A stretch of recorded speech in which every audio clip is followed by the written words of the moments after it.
கிறிஸ்துவுக்குள் மிகவும் பிரியமான தெய்வ பிள்ளைகளை, பரலோகமான நிகழ்ச்சியின் மூலம் உங்களை சந்திப்பதில் என் இருதயம் கர்த்தருக்குள் மிகுந்த மகிழ்ச்சி அடைகிறது.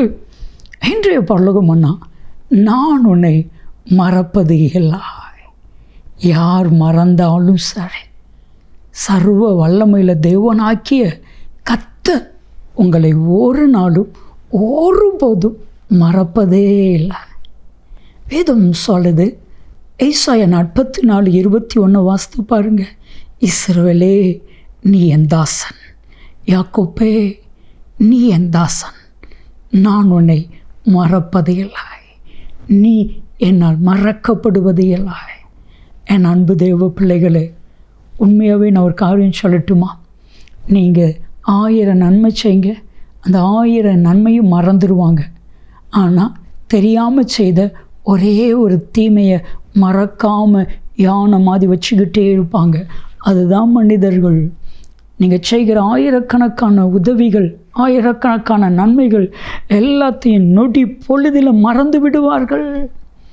ஆனால் தேவனாகிய கர்த்தர் ஒரு நாளும் உங்களை மறக்கவே மாட்டார். என் அன்பு தெய்வ பிள்ளைகளே, இந்த உலகம் மறந்தால் என்ன, தேவன் மாத்திரம் மறக்காமல் இருந்தால் போதும். ஆனால் நம்ம ஆண்டவர் பார்த்து என்ன சொல்கிறோம் தெரியுமா? ஆண்டவர் கூட என்னை மறந்துட்டார்னு சொல்கிறோம். எல்லா பிரியமானவர்களே, இந்த சொல்கிற வார்த்தை முழுவதுமான தப்பான வார்த்தை. வாஸ்து பாருங்க, ஏசாயா 49:14-15 14ஆம் வசனத்தில் சீயோன் குமாரத்தி, சீயோன் குமாரத்தி என்றால் தேவனால் தெரிந்து கொள்ளப்பட்ட தேவ ஜனம் என்று அர்த்தம்.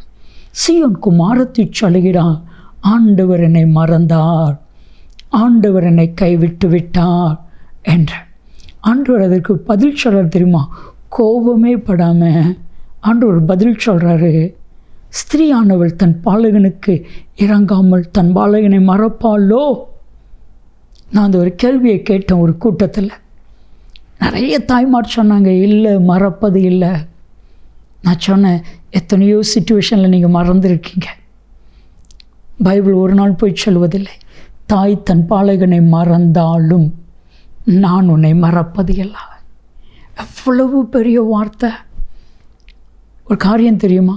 ஆண்டவர் உங்களுக்கு கொடுத்த வாக்கு தத்தங்கள் ஒன்றை கூட ஆண்டவர் மறந்து போகிறவர் அல்ல.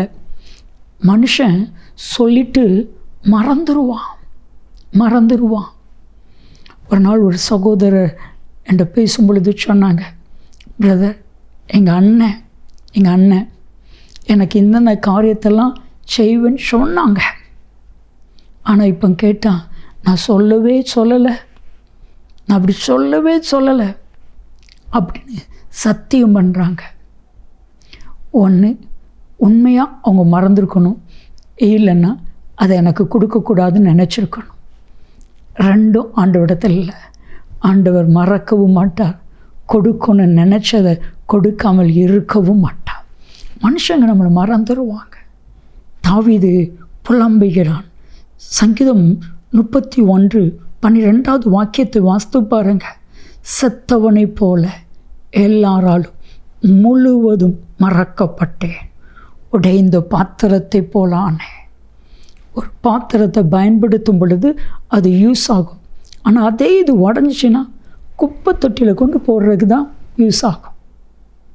இன்றைக்கும் மனுஷங்க நம்மளை எல்லாம் யூஸ் பண்ணிவிட்டு குப்பை தொட்டியில் கொண்டு போட்டுருவாங்க. அதுதான் மனுஷங்க. ஆனால் தேவன் அப்படி அல்ல, உங்களை மறப்பது இல்லை. ஜெபிக்கலாமா?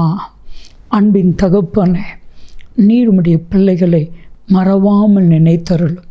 இயேசு கிறிஸ்துவின் நாமத்தில் ஜெபிக்கிறோம் ஜீவனுள்ள பிதாவே, ஆமென், ஆமென். நான் உன்னை மறப்பது இல்லை. நன்மையும் கிருபையும் ஆசீர்வாதங்களும் நிச்சயமாக உங்களை தொடரும்.